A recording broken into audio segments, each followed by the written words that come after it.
북한 김정은 위원장 오늘 생일이었다는데 방중 일정으로 바빴습니다. 전열을 가다듬은 2기 청와대 상황도 궁금한데요. 네, 숨가빴던 하루를 되짚어봅니다. 뉴스나이트 오늘의 주요 뉴스부터 보시죠. 중국을 방문한 김정은 북한 국무위원장이 오늘 시진핑 국가주석과 정상회담을 했습니다. 북미 정상회담을 앞두고 대북 제재 완화와 한반도 비핵화 등을 논의한 것으로 보입니다. 문재인 대통령이 오늘 임종석 대통령 비서실장 후임으로 노영민 주중대사를 임명했습니다. 청와대 정무수석에 강기정 전 국회의원, 국민소통수석에 윤도한 전 MBC 논설위원을 발탁했습니다. 삼성전자의 4분기 잠정 영업이익이 10조 원대로 떨어지면서 7분기 만에 최저치를 기록했습니다. 우리 산업 전반에 적지 않은 충격을 줄 것으로 전망되며 수출에도 비상이 걸렸습니다. 하루 파업을 마무리한 KB국민은행 노조가 설 연휴를 앞둔 시점에 2차 파업을 예고했습니다. 오늘 국민은행 전 지점은 대출 등 일부 업무가 제한되며 고객들이 불편을 겪었습니다. 자유한국당이 5.18 진상조사위원 후보의 구구농객 지만원 씨를 고심하고 있다는 YTN 단독 보도에 대해 여야 4당의 비판이 쏟아졌습니다. 한국당은 명확한 입장을 내지 못하고 있습니다. 강원랜드 채용 비리 사건과 관련해 채용 비리를 주도한 당시 인사라인 전원이 1심에서 징역형을 선고받았습니다. 채용 청탁 혐의를 받는 염동열, 권성동 의원 재판에도 영향을 줄 것으로 보입니다. 부산 해운대의 한 고층 건물에서 강아지 3마리가 떨어져 숨진 채 발견됐습니다. 경찰은 주민이 키우던 강아지를 창밖으로 던진 것으로 보고 동물 학대를 조사하고 있습니다. 밤사이 기온이 급강하며 내일 아침에는 영하 10도의 반짝 추위가 찾아올 전망입니다. 찬바람이 불면서 미세먼지는 중부지방부터 점차 해소되겠습니다. 네 번째 중국 방문에 나선 김정은 북한 국무위원장이 오늘 오후 시진핑 중국 국가주석과 1시간가량 회담했습니다.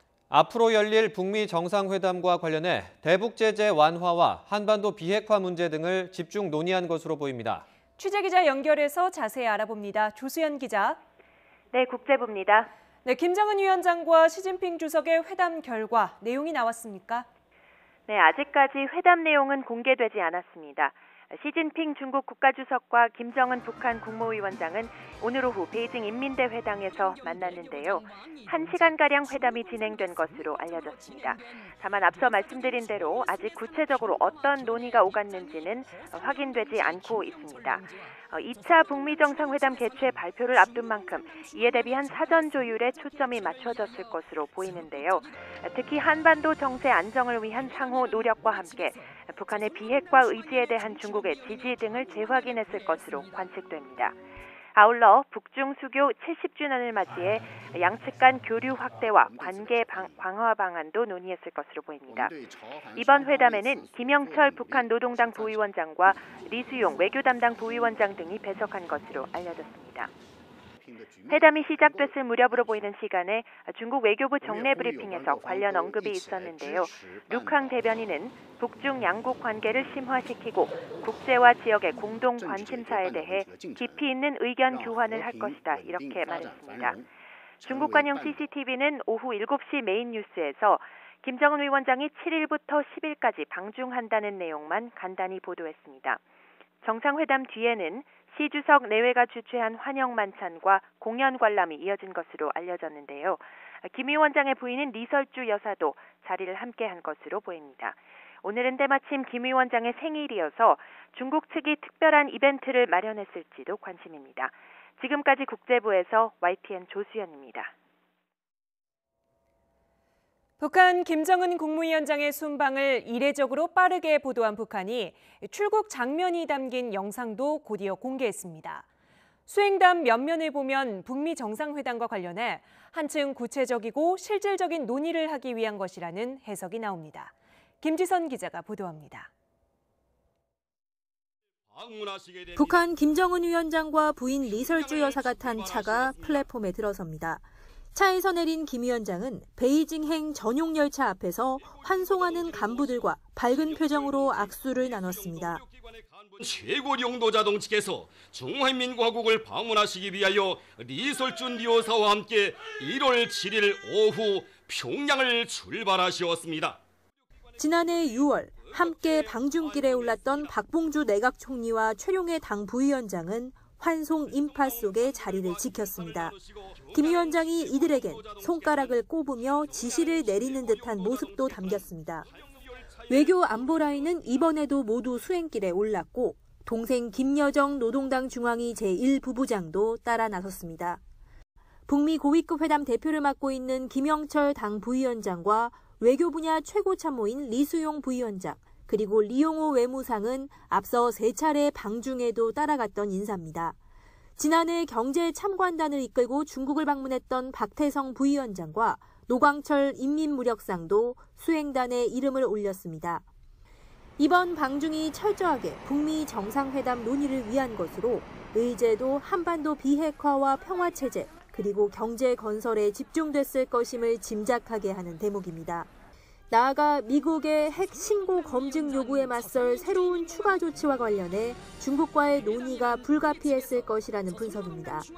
트럼프 대통령과 만나서 핵동결이나 장거리 미사일 포기와 같은 새로운 제안을 할 경우에 대비해서 시진핑 주석과 사전 조율을 할 필요성을 느꼈을 거라고 봅니다. 전격적인 4차 방중으로 북미 정상회담이 가시권에 들면서 여전히 입장차가 큰 트럼프 대통령과의 담판을 위해 김정은 위원장이 꺼내들 카드에 관심이 쏠리고 있습니다. YTN 김지선입니다. 자연스럽게 북미 정상회담 임박 관측이 나옵니다. 김정은 위원장의 방중 소식을 이렇게 신속히 보도하는 것도 비핵화 협상에는 긍정적인 효과를 낼 것으로 평가됩니다. 한현희 기자가 보도합니다. 2011년 집권한 김정은 북한 국무위원장은 지난해 처음으로 중국을 방문했습니다. 7년 만에 북중 정상회담이 이뤄진 이후 상반기에만 2차례 더 중국을 방문했는데 방문 시점이 모두 남북, 북미 정상회담과 맞물려 있습니다. 중국을 처음 방문한 3월은 남북 정상회담을 한 달 앞둔 시점이었고 이후 5월과 6월 중국 방문은 싱가포르 정상회담을 사이에 두고 있습니다. 주요 회담을 앞두고 중국을 방문해왔던 만큼 이번 방문 역시 2차 북미 정상회담과 관련이 있을 거란 관측입니다. 특히 트럼프 미국 대통령이 2차 북미 정상회담 장소를 협상하고 있다고 밝힌 직후 중국을 방문하는 만큼 북미 정상회담이 임박한 것이 아니냐는 관측이 나오고 있습니다. We're negotiating a location. It will be announced probably not in the not too distant future. 북한 매체들은 김정은 위원장이 베이징에 도착하기도 전에 김정은 위원장의 중국 방문 소식을 보도했습니다. 북한은 앞서 1차, 2차 방중 때는 김정은 위원장이 평양에 귀환한 이후에야 공식적으로 방중 소식을 알렸고 1박 2일로 진행됐던 3차 방중 당시에는 이튿날 중국 방문 소식을 보도했습니다. 이처럼 신속한 보도와 관련해 전문가들은 정상국가의 면모를 갖추려는 변화의 움직임이자 김정은 위원장의 자신감을 보여주는 것이라고 분석했습니다. 정부 당국자 역시 이례적인 신속 보도와 관련해 현재 진행 상황이 남북 관계와 북미 관계, 또 비핵화 협상 선순환에 있어 긍정적으로 보인다고 평가했습니다. YTN 한현입니다. 지난해 북미 정상회담을 전후로 3차례 중국을 방문한 김정은 위원장이 다시 방중한 것으로 확인되면서 미국도 촉각을 곤두세우고 있습니다.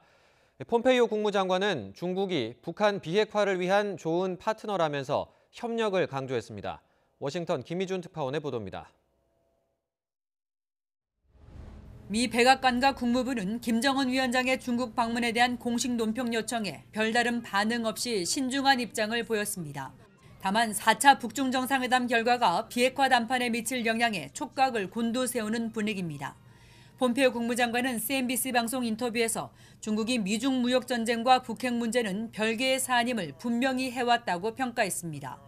이어 중국은 북한의 핵 능력으로부터 세계의 위험을 줄이려는 노력에 좋은 파트너였고 앞으로도 그럴 것으로 기대한다며 협력을 촉구했습니다. 2차 북미 정상회담을 앞두고 김 위원장과 시진핑 주석의 회동이 북한 비핵화를 위한 제재와 압박 전선을 흐트러뜨릴 것을 우려하는 것으로도 읽힙니다. 뉴욕타임스는 김 위원장이 트럼프 대통령과의 재회를 앞두고 시 주석의 조언을 구하며 북중 연대를 과시하려는 신호라고 분석했습니다. 김 위원장의 이번 방중으로 2차 북미 정상회담이 가까워졌다는 해석도 제기됩니다. 지난해 5월 2차 북중 정상회담 이후 폼페이오 국무장관이 방북해 미국인 억류자들과 돌아왔고 그 직후 트럼프 대통령은 6월 10일 북미 정상회담 개최를 공식 발표했습니다. 새해 첫 북중 정상회담이 북미 두 정상의 북핵 담판을 주동하며 비핵화 진전을 이끌지 중국을 등에 업은 북한의 강경한 대미 입장으로 이어질지 주목됩니다. 워싱턴에서 YTN 김희준입니다. 청와대는 김정은 위원장의 중국 방문이 북미 회담의 디딤돌이 되길 바란다며 기대감을 나타냈습니다. 정치권은 비핵화 진전을 기대한다는 목소리와 중국의 후원을 받으러 간 것에 불과하다는 분석이 나오면서 엇갈린 반응을 보였습니다. 김주영 기자의 보도입니다.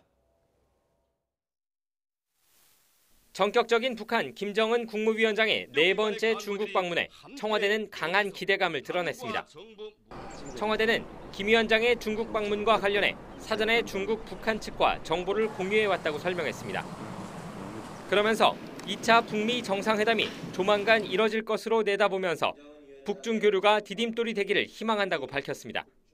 김정은 위원장의 중국 방문이 한반도의 완전한 비핵화와 항구적 평화 정착에 기여하기를 기대합니다. 집권 여당인 더불어민주당 역시 환영의 뜻을 나타냈습니다. 이번 방중으로 남북 북미 관계는 물론 한반도 비핵화에 있어서 커다란 진전이 일어날 것으로 기대한다고 강조했습니다. 김정은 위원장은 지난해 세 차례 중국을 찾았는데 이때마다 남북 관계와 북미 관계에 큰 진전이 있었습니다. 자유한국당은 상반된 해석을 내놓았습니다. 역시 북미 정상회담을 앞두고 중국과 조율하기 위한 목적으로 보면서도 핵 보유국으로서 중국의 후원을 받으려고 방중한 것으로 보고 비핵화 의지에 회의적인 시각을 내비쳤습니다. 결국 북한은 중국에게 든든한 후원자가 돼달라는 요청을 하러 간 것으로 평가될 수밖에 없고 앞으로 이러한 행보는 연합군사훈련 중단 등 한미동맹을 약화시키고 바른미래당은 김 위원장의 방중이 앞으로 북미 정상회담이나 남북 정상회담에 긍정적인 영향을 미치길 기대한다면서도 북한 비핵화에 100% 협력을 약속한 시진핑 주석의 역할을 기대한다고 당부했습니다. 이런 가운데 민주당은 올해 초로 예상되는 김 위원장의 서울 답방과 국회 방문을 환영하는 결의를 추진하자고 야권에 제안했습니다. 하지만 한국당은 비핵화에 실질적 진전이 있을 때 가능할 것이라며 부적절하다고 선을 그었습니다. YTN 김주영입니다.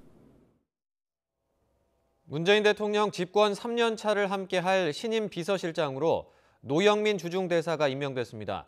2012년 대선 때부터 문 대통령 곁을 지켜온 이른바 원조 친문으로 평가되는 노 신임 실장은 무엇이든 경청하겠다고 각오를 밝혔습니다. 김도원 기자입니다. 주중대사로 나가 있던 노영민 전 의원이 신임 대통령 비서실장으로 돌아왔습니다. 노 신임 실장은 3선 의원을 지냈으며 2012년 대선 때 문재인 후보 비서실장, 지난 대선 때 조직본부장을 맡았습니다. 오랜 의정 활동으로 쌓인 경제산업계와의 네트워크가 경제 활성화가 절실한 지금 강점이 될 거라는 설명입니다. 기업 및 민생경제 활력이라는 올해 국정기조를 성공적으로 완수하는 데 큰 역할을 할 것으로 기대합니다. 노 신임 실장은 자신은 많이 부족하다며 대통령의 비서일 뿐이라는 점을 잊지 않겠다고 몸을 낮췄습니다. 어떤 주제든 누구든 어떤 정책이든 가리지 않고 경청하겠다라는 약속을 드립니다. 정무수석에는 문 대통령이 새정치민주연합 대표였을 때 정책위 의장, 지난 대선 때 총괄 수석 부본부장을 맡은 강기정 전 의원이 임명됐습니다. 이른바 친문 핵심 인사들을 핵심 포스트에 배치해 국정운영 동력을 확보하고 집권 3년 차를 돌파하겠다는 구상으로 해석됩니다. 국민소통수석에는 윤도한 전 MBC 논설위원이 임명됐습니다. 30여 년 경력의 중견 언론인으로 국민 중심의 소통 환경을 만들 것이 기대된다고 청와대는 밝혔습니다. 문 대통령 취임 당일부터 1년 8개월 동안 청와대를 지킨 임종석 실장은 후임자 발표를 끝으로 물러나게 됐습니다. 임 실장은 문 대통령의 초심은 흔들린 적이 없다면서 앞으로 예상되는 시련을 헤쳐나갈 수 있도록 국민이 응원해달라고 부탁했습니다. 청와대는 총선 출마 대상자와 현재 공석인 자리를 포함해 이번 주 안에 후속 비서관 인사도 차례로 마무리한다는 계획입니다. YTN 김도원입니다. 오늘 청와대 참모진 교체와 관련해 더불어민주당은 문재인 대통령의 국정 쇄신과 경제 성과 도출, 소통 강화 의지를 환영한다고 밝혔습니다. 이재정 대변인은 논평을 통해 노영민 신임 대통령 비서실장은 3선 국회의원으로 국회 산업통상자원위원장을 역임했던 만큼 경제 활력을 키울 최적임자라고 말했습니다. 하지만 자유한국당은 문재인 정부에 대한 일말의 기대도 사라졌다고 혹평했습니다. 윤영석 수석 대변인은 논평을 통해 청와대 핵심 참모로서 자격은 고사하고 평균적 대한민국 국민의 도덕 기준에도 한참 모자라는 함량 미달 인사들이라며 이같이 밝혔습니다. 바른미래당도 청와대의 독선과 전횡을 그대로 반영한 구제불능의 인사가 아닐 수 없다고 비판했습니다. 김정화 대변인은 논평을 통해 적재적소의 인재를 삼고초려해 쓰겠다고 한 문재인 대통령의 취임사는 이제 보니 삼고초려가 아니라 친문고려라며 이같이 밝혔습니다. 삼성전자를 이끄는 쌍두마차는 스마트폰과 반도체입니다. 그런데 이 두 사업이 모두 부진하면서 지난해 삼성전자 4분기 영업이익이 10조 원대로 크게 떨어졌습니다. 영업이익의 상당수를 차지하는 반도체 최대 고객 애플의 실적이 부진하고 여기에 미국과 중국의 무역 분쟁도 악재로 작용하면서 실적 상승세가 꺾였다는 분석인데요. 실적 저조가 주가에 영향을 미칠 때 어닝 쇼크라고 하죠. 오늘 삼성전자의 어닝 쇼크가 우리 산업계 전반에 먹구름을 들이웠습니다. 최하영, 김현우 기자가 차례로 보도합니다. 고공행진하던 삼성전자 실적이 지난해 4분기 풀썩 주저앉았습니다. 3분기까지만 해도 영업이익 17조 5천억 원을 기록하며 역대 최고치를 찍었지만 불과 한 분기 만에 잠정 영업이익이 10조 8천억 원으로 3분의 1 넘게 뚝 떨어졌습니다. 분기 영업이익이 14조 원을 밑돈 것은 7분기 만에 처음입니다. 매출액 역시 사상 최고치였던 전년보다 10.6% 줄어든 59조 원에 그쳤습니다. 특히 반도체 사업 영업이익이 10조 원을 밑돌면서 실적에 찬물을 끼얹은 것으로 보입니다. 메모리 반도체 최대 수요처인 스마트폰이 역성장을 하면서 스마트폰용 반도체 수요가 많이 줄었고요. 또한 미국과 중국의 무역 분쟁으로 인해서 중국의 IT 수요가 줄면서 여기에 갤럭시 S9 판매 부진 등 스마트폰 사업이 기대에 미치지 못한 점도 한몫했습니다. 삼성전자는 이례적으로 설명 자료를 내고 대외 불확실성 속 메모리 사업 수요 부진과 스마트폰 사업 경쟁 심화로 실적이 큰 폭으로 하락했다고 밝혔습니다.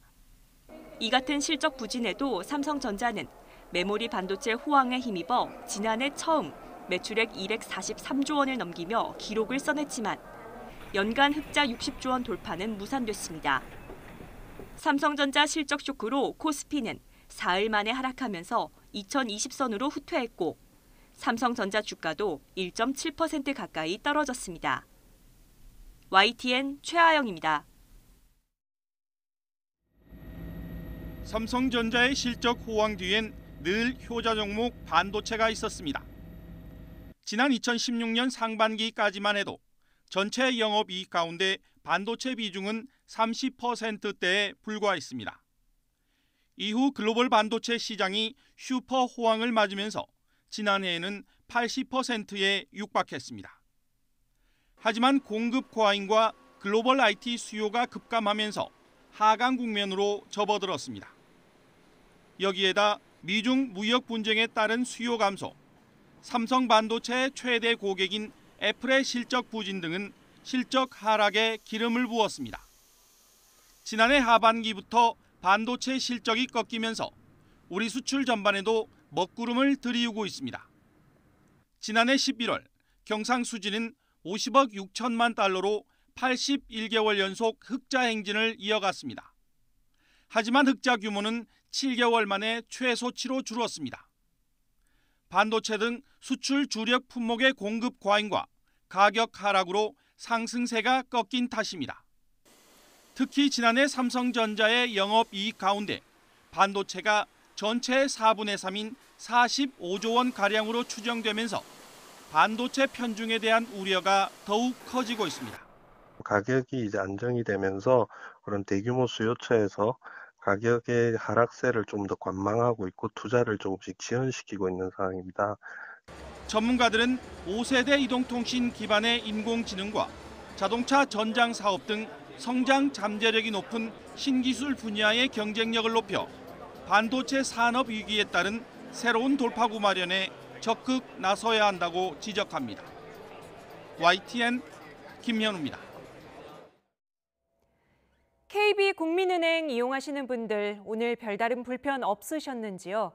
KB국민은행 노조가 오늘 하루 총파업에 나섰습니다. 전국 모든 지점이 운영되긴 했지만 대출을 비롯한 일부 업무는 차질을 빚었습니다. 보도에 박기환 기자입니다. KB국민은행의 한 여의도 지점입니다. 평소라면 은행 업무를 보러 온 직장인들로 북적일 점심시간이지만 텅 비어 있습니다. 은행 창구에는 파업에 참여한 직원의 빈자리가 눈에 띕니다. 평소보다 좀 한산해 보이고 업무가 안 되면은 뭐 그냥 가야지 하고 왔는데 다행히 이루어져가지고 일을 마치고 가게 됐습니다. 하루짜리 총파업이었지만 전국 모든 지점은 문을 열었습니다. 인터넷 뱅킹과 모바일 뱅킹, ATM 이용에도 별다른 문제가 없었습니다. 하지만 주택대출이나 기업의 금융 업무 등 일부 서비스 이용은 제한됐습니다. 고객님께 불편을 끼쳐드려 머리 숙여 사과의 말씀을 드리며 사측은 파업에 따른 불편을 줄이기 위해 수수료 면제 등 비상조치를 마련했습니다. 고객 불편을 최소화하기 위해서 일부 특수거래나 대기 고객이 많이 몰린 경우에는 전국 411개의 거점 점포로 안내를 해드리고 있습니다. 국민은행이 파업에 들어간 건 지난 2000년 이후 19년 만입니다. 이번 파업엔 전체 직원 17,000명 가운데 사측 추산 5,500명, 노조 추산 10,000명이 참여했습니다. 노사는 성과급과 임금 인상 상한제, 임금 피크제 진입 시기를 놓고 갈등을 빚고 있습니다. 파업만을 준비하는 것이 아니라 그 기간 이전에 반드시 이 교섭이 빠른 시간 내에 타결될 수 있는 다양한 전략과 전술들을 준비하도록 하겠습니다. 노조 측은 추가 협상을 이어가겠지만 합의에 실패하면 이달 30일부터 다음 달 1일까지 4일간 2차 파업에 나서겠다고 경고했습니다. 설 연휴를 앞두고 거래가 몰릴 가능성이 커 2차 파업의 파장은 상당할 것이라는 우려가 나오고 있습니다. YTN 박규환입니다. 그냥 폭행만 있었던 게 아니었습니다. 쇼트트랙 국가대표 심석희 선수, 조재범 전 대표팀 코치로부터 성폭행을 당했다는 사실을 어렵게 밝히며 조 전 코치를 추가 고소했습니다. 지난달 17일 신석희 선수는 조 전 코치의 항소심 재판에 나와 다시는 자신 같은 피해자가 나와선 안 된다며 굳은 얼굴로 엄벌을 호소했지요. 바로 이날 추가 고소를 했습니다. 프로 스포츠판에 더 이상 저 같은 피해자가 나오지 않았으면 좋겠고 뭐 어떤 이유에서든 폭행은 근절되어야 된다고 생각합니다. 심석희 선수의 법률 대리를 맡은 법무법인 세종은 심석희 선수가 만 17세의 미성년자이던 2014년경부터 조재범 코치로부터 무차별적으로 폭행과 폭언, 협박 등을 수단으로 하는 상습적인 성폭행을 당했다고 설명했습니다. 성폭행은 평창 동계올림픽을 불과 한 달여 앞둔 시점까지 4년 동안 이어졌습니다. 훈련과 지도가 이루어져야 할 한국체육대학교 빙상장 지도자 락커룸, 태릉, 또 진천 선수촌 빙상장 락커룸에서 끔찍한 일을 당했다는 게 심 선수 측의 진술입니다. 조재범 전 코치의 폭행 사실이 알려진 건 평창 동계올림픽을 코앞에 둔 지난해 1월이었죠. 또 당시에는 스포츠계의 악습과도 같은 폭행을 동반한 훈련 방식이 도마에 올랐습니다. 조재범 전 코치는 상습 상해 혐의 등으로 기소돼 지난 9월에 징역 10개월을 선고받았지만 쌍방 항소로 항소심이 진행됐고 다음 주 월요일 선고를 앞두고 있습니다. 심석희 선수는 직접 재판에 나와 엄벌을 호소했던 바로 이날 12월 17일 마지막 공판일에 경기 남부지방경찰청에 강간상해 등의 혐의로 조전 코치를 추가 고소했습니다. 경찰은 현재 조전 코치의 휴대전화와 태블릿 PC 등을 압수해 분석하고 있습니다. 신체적, 정신적 피해가 너무나 막대하고 앞으로도 동일 또 유사한 사건이 절대로 발생해서는 안 된다고 생각했기에 가족과 지인들의 도움을 받아 어렵게 용기를 낸 것입니다. 금메달 뒤에 얼마나 큰 상처가 있었던 것인지 쉽게 짐작할 수가 없습니다. 심석희 선수의 용기 있는 고백이 빙상위의 추악한 진실에까지 닿을 수 있을 것인지 경찰의 수사를 지켜보겠습니다.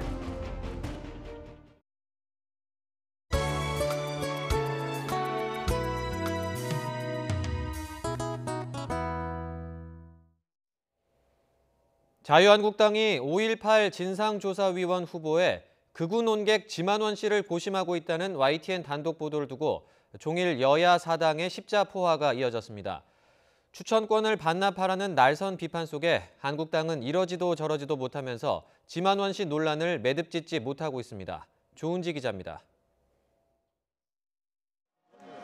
극우 논객 지만원 씨, 5.18은 북한군 소행이란 말로 민주주의 항쟁을 깎아내린 데 대한 책임으로 손해배상 판결까지 받았습니다.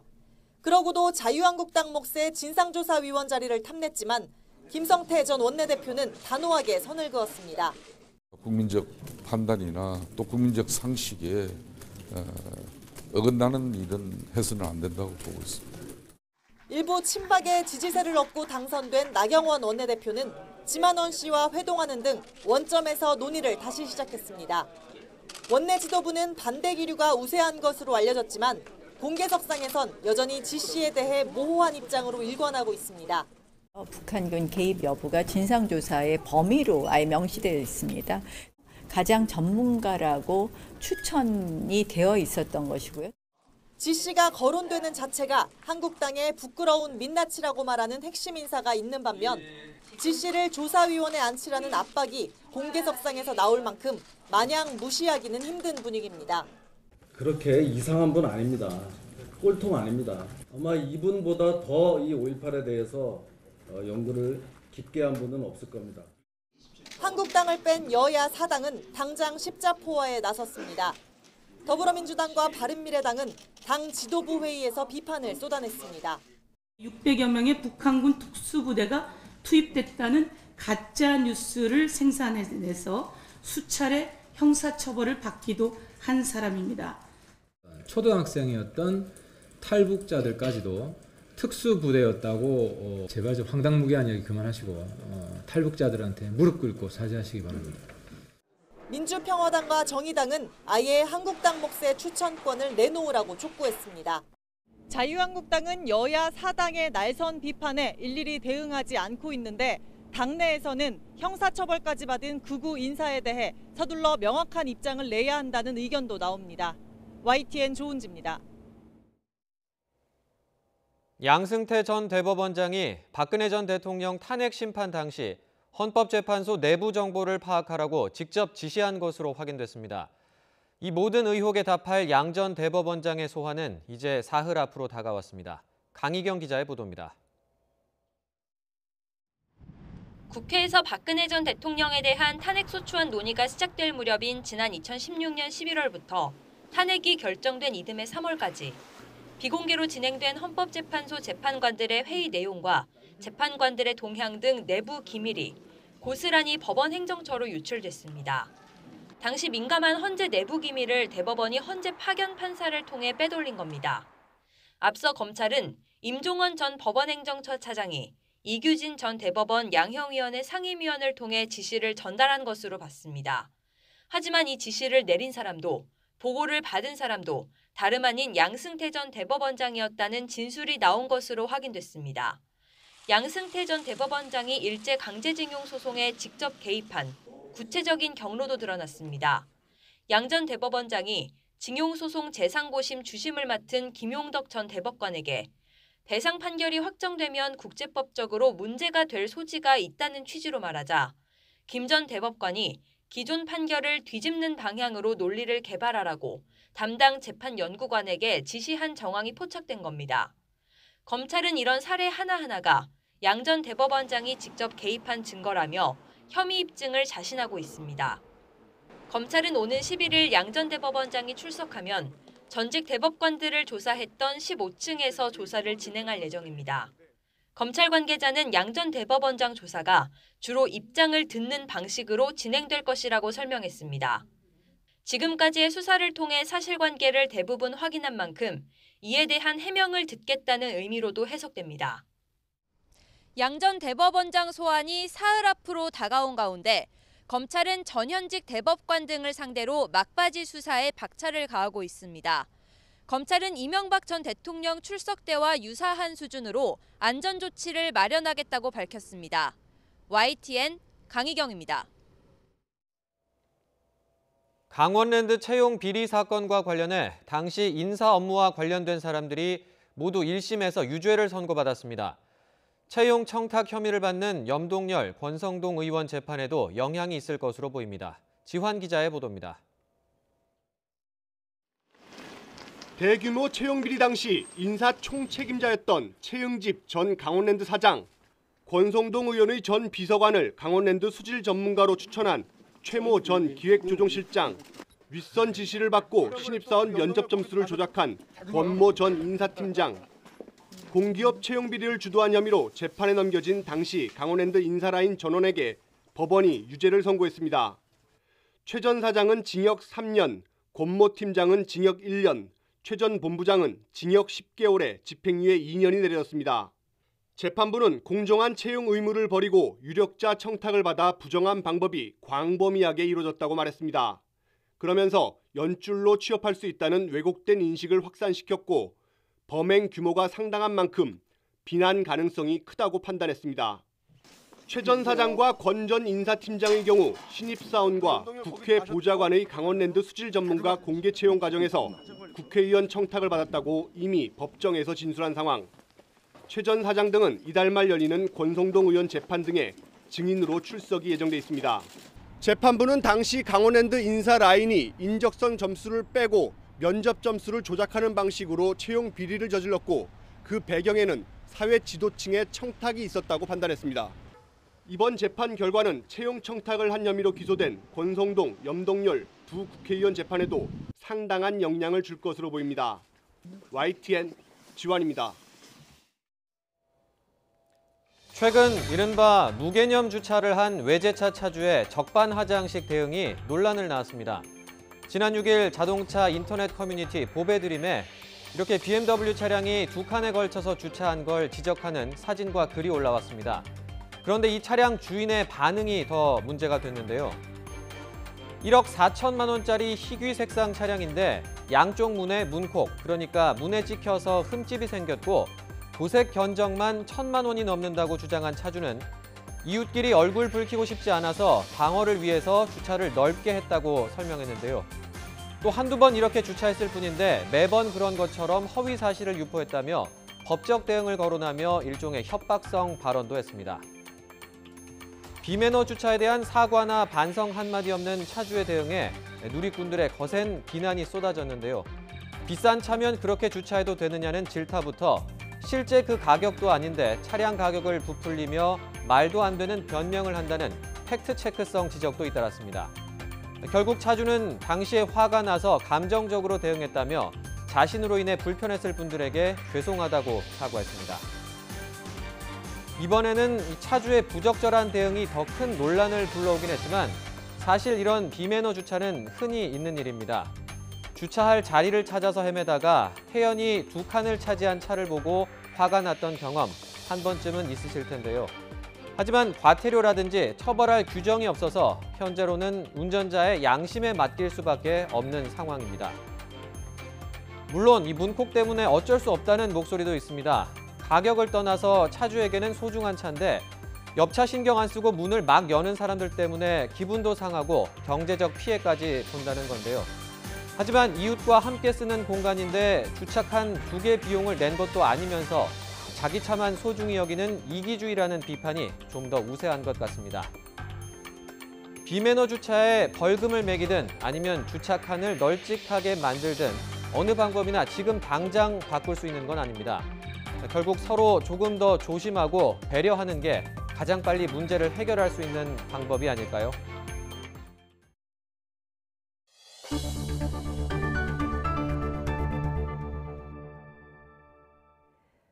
부산 해운대의 한 고층 오피스텔 근처에서 강아지가 한 마리도 아니고 3마리가 떨어져 숨진 채로 발견됐습니다. 이 오피스텔에 사는 20대 여성이 키우던 강아지들을 창밖으로 던진 것으로 보이는데 왜 이런 일을 벌인 것인지 경찰이 조사하고 있습니다. 차상은 기자입니다. 부산의 한 오피스텔 근처에서 흰색 강아지 3마리가 떨어진 채 발견된 건 새벽 0시 50분쯤. 바닥에 무엇인가 부딪히는 소리를 들은 시민들이 가까이 다가갔을 땐 강아지의 숨은 끊어진 상태였습니다. 갑자기 탁탁탁 소리 나더니 사람들 옆에 그 주변에도 담배 피는 사람 다 깜짝 놀라더라고요. 뭐지? 이런데 흰색깔 뭉치들이 딱 앞에 있는 거예요. 누군가 강아지를 창밖으로 던진 것으로 보고 수사에 나선 경찰은 오피스텔 고층에 거주하는 20대 여성 A씨를 용의자로 지목했습니다. 강아지 사체에서는 A씨가 소유자임을 알 수 있는 마이크로칩도 발견됐습니다. A씨가 자살을 암시하는 메시지를 친구에게 보낸 것을 확인한 경찰은 소방대원들과 함께 신병 확보에 나섰지만 A씨가 문을 열지 않고 버티면서 경찰 특공대가 창문으로 진입하고 바깥에선 현관문을 뜯는 상황까지 벌어졌습니다. 지인들 말에 의하면은 자살 우려 내지는 우울증 증세가 있었다. 그래서 접근이 조금 힘들었는데 경찰은 심한 불안 증세를 보이는 A씨가 안정을 되찾으면 정확한 범행 동기를 조사할 계획이라고 밝혔습니다. YTN 차상은입니다. 대구시는 전염병 때문에 걱정입니다. 지난달부터 영유아 4명이 홍역에 걸린 데 이어 이번에는 한 종합병원의 30대 간호사가 홍역 확진 판정을 받았습니다. 또 한 산후조리원을 거친 신생아들에게서는 RSV, 호흡기 세포 융합 바이러스 감염증이라는 전염병까지 퍼지고 있어 보건당국에 비상이 걸렸습니다. 이윤재 기자의 보도입니다. 대구 파티마 병원입니다. 병상 750곳을 갖춘 이 종합병원에서 일하는 간호사 35살 A씨가 홍역에 걸린 것으로 확인됐습니다. 대구시는 우선 A씨와 접촉 가능성이 있는 의료진 97명과 환자 570여 명을 집중적으로 관찰하고 있습니다. 내원한 환자들, 그분이 576명입니다. 이분에 대해서 저희들이 항체 여부를 판단을 해서 그다음에 항체가 형성되지 않으면 예방접종을 하는 것을 우선 목표로 하고 있습니다. 홍역 예방접종은 생후 12에서 15개월 사이에 하기 때문에 돌이 되지 않은 영아에게 퍼질 가능성이 있습니다. 또 A씨처럼 예방접종은 했지만 면역력이 떨어진 경우에도 감염될 수 있어 보건당국이 예의주시하고 있습니다. 다만 예방접종률이 98% 수준인 만큼 크게 확산할 가능성은 적은 것으로 보고 있습니다. 홍역은 아시다시피 대부분의 정상 면역자들은 앓고 지나가는 병입니다. 일부 산모들이라든지 면역 저하자들에게서 합병증을 일으킬 수 있죠. 대구 달서구의 산후조리원을 다녀간 영아 10여 명은 RSV, 즉 호흡기 세포 융합 바이러스에 감염됐습니다. RSV 잠복기는 최대 8일로 오는 14일까지는 안심하기 힘든 상황입니다. 산후조리원에 있었던 아이들한테만 지금 발생을 하기 때문에 그 아이들 관리만 잘하면 그게 확산될 그런 데는 없다고 보여집니다. 대구시는 확산 가능성은 적다고 하지만 확진 환자가 늘어나고 의료진까지 감염돼 시민들의 불안감은 커지고 있습니다. YTN 이윤재입니다. 그랜저, 메가트럭, 마이티 모두 현대자동차의 경유차인데요. 이들 차량 3종이 리콜됩니다. 리콜 대상은 7만 9천여 대로 모두 배출가스 계통에 결함이 있었습니다. 황선욱 기자가 보도합니다. 이번에 리콜 결정이 내려진 그랜저 2.2 디젤 차량입니다. 배출가스 순환장치 EGR에 배출가스 양 조절 신호를 보내는 소프트웨어가 문제였습니다. 환경부는 공회전이나 급출발 등 일부 조건에서 초미세먼지의 주범인 질소산화물 배출량이 기준을 크게 초과했다고 밝혔습니다. 배출가스 재순환 장치가 있는데 이 장치의 그 재순환율, 그러니까 어떻게 보면 연소 온도를 낮춰주는 역할을 하는데 그런 그 재순환율이 낮다 보니까 질소산화물이 과다 배출한 원인으로 판명되었습니다. 경유 트럭인 메가트럭과 마이티도 리콜 조치가 내려졌습니다. 역시 배출가스 개통의 문제로 질소산화물 환원 촉매 장치의 정화 효율이 떨어지거나 매연 포집 필터에 균열이 생긴 것으로 조사됐습니다. 리콜 대상은 2014년부터 2016년 사이에 생산된 그랜저 3만여 대를 포함해 세계 차종 6개 모델로 모두 78,700여 대입니다. 환경부는 그러나 이번 결함은 자동차 안전과는 무관하며 폭스바겐과 같은 배출가스 고의 조작 사례도 아니라고 밝혔습니다. 현대자동차는 해당 차량 소유자들에게 문자 등으로 리콜 사실을 알리고 무상 수리해줄 예정입니다. 또 리콜 시행 전 자비로 수리한 경우 수리비를 보상해주기로 했습니다. YTN 황순욱입니다. 오늘 서울 지역 초등학교에 신입생 예비 소집이 열렸습니다.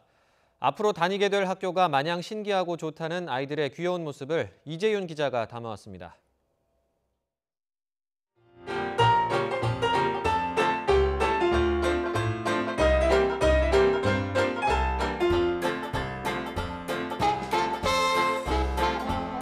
부모의 손을 잡고 온 아이들이 호기심으로 눈을 반짝입니다.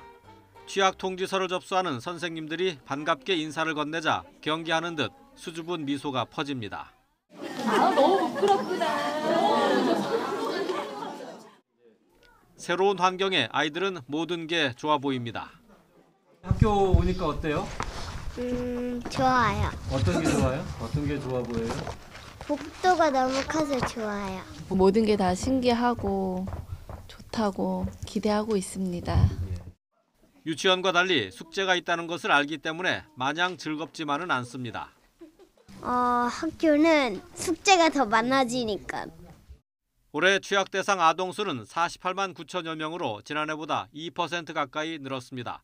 인구 감소세에도 조금씩 입학생이 늘다 2012년 흑룡띠 출산붐의 영향으로 올해 정점을 찍었습니다. 내년에는 올해보다 2만여 명이 감소합니다. 시도교육청은 예비 소집이 끝난 뒤 취학 유예 신청 등 절차를 밟지 않고 예비 소집에 나오지 않은 어린이에 대해 소재 파악에 나섭니다. 또 안전에 이상이 발생했을 가능성이 있다고 판단될 경우 경찰에 수사 의뢰할 방침입니다. YTN 이재현입니다. LG전자가 화면을 종이처럼 돌돌 말 수 있는 롤러블 올레드 TV를 세계 최초로 공개했습니다. 삼성전자도 앞서 마이크로 LED TV 공개로 맞불을 놨는데요. 현지 시각으로 8일 세계 최대 가전 박람회인 CES 개막을 앞두고 업체들의 신제품 경쟁이 뜨겁습니다. 라스베이거스에서 홍선기 기자의 보도입니다. 네모난 스피커 안에 숨겨진 TV 화면이 위로 올라오면서 펴집니다. LG전자가 세계 최초로 공개한 돌돌 말리는 TV 롤러블 OLED 텔레비전입니다. TV를 보지 않을 때는 오디오나 액자처럼 쓸 수도 있고 스피커만 남겨두고 화면을 아예 감출 수도 있습니다. 롤러블 TV를 하기 위해서는 올레드를 얇게 말아야 되는데요. 그렇게 하려면은 굉장히 얇게 올레드를 만들어야 되고 TV의 품질을 그대로 유지할 수 있는 화질 기술하고 음질 기술이 뒷받침돼야 됩니다. 앞서 삼성전자는 LED 칩을 기존보다 작게 만들어 더욱 촘촘한 화소를 구현한 마이크로 LED 75인치를 공개하며 한층 진화한 마이크로 LED TV 기술을 선보였습니다. 또 TV를 설치할 공간이나 목적에 맞춰서 화면 비율과 모양을 변화할 수 있는 더 월 TV를 시연하며 상용화에 성큼 다가선 기술력을 보여줬습니다. In order for our micro LEDs to display content in 4K resolution, it requires millions of built-in chips.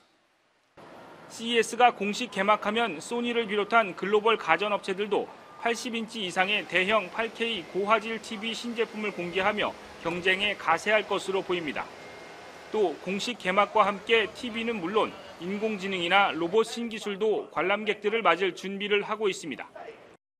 가전은 물론 IT와 자동차 신기술까지 모두 전시되는 이번 CES 기간에는 전 세계에서 업체 관계자와 관람객 등 모두 18만여 명이 이곳 전시장을 찾을 것으로 예상됩니다. YTN 홍성기입니다. 네, 뉴스나이트가 전해드리는 생활의 팁 알아요 시간입니다. 이제 새 학기도 2달 남짓 남았는데요. 학자금 대출 알아보는 학생들 있을 겁니다. 내일부터 2019학년도 학자금 대출 신청이 시작됩니다. 한국장학재단 홈페이지에서 내일부터 4월 17일까지 신청 가능하고요. 대출 금리는 지난해와 같은 2.2%입니다. 대출을 위한 소득 구간 선정에 6주 정도가 걸린다고 하니 여유 있게 신청하셔서 불편 없으시길 바랍니다.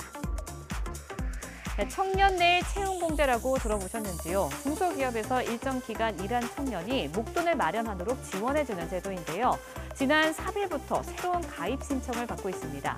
만 15살 이상에서 34살 이하의 청년이 그 대상이 됩니다. 2년 동안 300만 원을 내면 정부와 기업이 지원을 해서 1,600만 원을, 3년 동안 600만 원을 내면 3,000만 원을 마련할 수 있다고 합니다. 꼼꼼히 따져보고 이용하시면 좋을 것 같네요. 네, 지난해 말까지 한시적으로 도입됐던 자동차 개별 소비세 감면 혜택이 올 상반기까지 연장됩니다. 소비 활성화를 위해 개별 소비세 30% 인하가 결정됐는데 올 6월까지 출고된 차량까지 적용이 됩니다. 계산을 해보면 2천만 원인 차를 살 때 40만 원 정도의 세금을 아낄 수 있다고 하네요. 설 연휴가 한 달 앞으로 다가오면서 연일 승차권 예매 소식 전해드리고 있는데요. 수서고속철 SRT의 경우 15일과 16일 이틀 동안 판매됩니다. 15일에는 경부선이, 16일에는 호남선이 판매됩니다. 홈페이지를 통해서는 아침 7시부터 오후 3시까지, 지정역 창구에서는 오전 9시부터 11시까지 2시간 동안 예매가 가능합니다. 크라우드 펀딩은 사업자가 온라인을 통해 다수의 대중에게 사업 자금을 모으는 방식인데요. 지금까지 연간 한도가 7억 원이라 규모가 작다는 지적이 있었는데 한도가 15억 원으로 늘어납니다. 또 업종 제한도 확대돼 금융, 부동산, 사행 업종을 제외하고 모든 업종에서 허용된다고 하니 많은 분들이 도움받으시면 좋겠네요. 마지막 소식입니다. 서울 서대문구가 올해 4천여 명에 가까운 노인들에게 일자리를 제공합니다. 하루 3시간씩 스쿨존 안전지킴 및 급식 도우미 등으로 열흘 동안 일을 하면 27만 원이 지급됩니다. 오늘 11일부터 서대문구청 등에 방문해 신청을 할 수 있다고 하네요. 지금까지 알아요였습니다.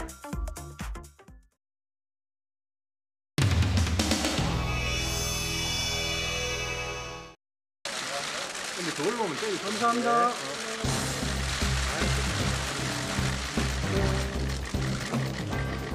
당마다 사정이 있고 그 사정을 초월해서 하자고 초월하는 거니까 이렇게 모이셨으니까 카메라 앞에서 10년 덕담이라도 하셔야 될 것 같아서.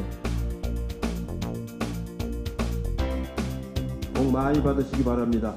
특히 손학규 대표님이 돼지티시라면서 돼지는 한 분 계신 것 같아요. 더 큰 복을 많이 받으시기 바랍니다. 돼지가 한 분밖에 안 계신다니까 돼지가 돈 있다고 이야기를 하셨거든요. 그래서 띠돼지 있고 실질적인 돼지가 있다. 그러나 지금 제대로 진행이 안 되고 있습니다. 계신 전 대표, 이경준 대표께서 민주주의를 위해서 더 큰 결단을. 청와대 문재인 대통령이 강력하게 지지한다. 나의 신념이다. 이걸 동영상으로 녹화를 하시오 라고까지 얘기하면서 진정성을 보이는데 뭐 자유한국당하고 더불어민주당은 이제 끝났다 이렇게 하실 겁니까? 아니잖아요. 이거 국민에 대한 배신입니다. 만일 안 되면 대통령께서 지난번에 동영상 녹화한 거 있잖아요. 내 신념과 철학이 선거제도 바꾸는 거다. 대통령과의 녹화라는 얘기를 나오시는 대목에 있어서 나는 현장에 있었던 사람으로서 바로잡을 일이 있어요. 녹화를 하십시오라고 했어요. 그런데 거기에 연동제라는 말이 나오잖아요. 선거제도가 고쳐져야 된다. 투표율대로 의석수가 분배되는 것이 합리적이다.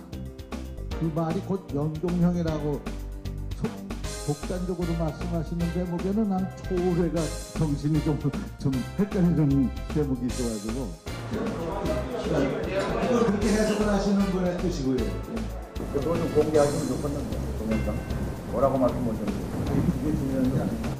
진짜 대통령, 국회의장, 5당 대표, 대한민국의 최고 권력자들이 같이 약속을 한 거 아니에요? 이 최고 권력자들이 국민들한테 했던 약속조차도 못 지키는 그런 정치가 돼서 이 불신만 가중시킬 것인지. 그 두 분들이 한 말씀할 때만 해도 덕담으로 분위기를 잡아가지고 덕담으로 가려고 그랬는데 이렇게 되면은 공개적으로 하는 거에는 자기 당 주장이나 자기 주장만 얘기하게 돼 있다고 이 구조가. 그래서 진짜 초월이 안 되는 것 같아요. 그래서 비공개로 하겠습니다.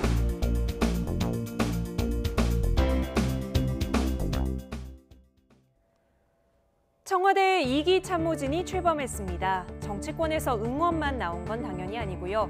공교롭게도 김정은 위원장 방중화 중에 중국에서 들어온 새 비서실장이 보수 야당의 타깃이 됐습니다. 나경원 원내대표를 향한 보수 논객 지만원 씨의 분노는 더 커져가고 있는데요. 나이트 포커스에서 자세히 다룹니다. 잠시 후 10시 50분에 이어집니다.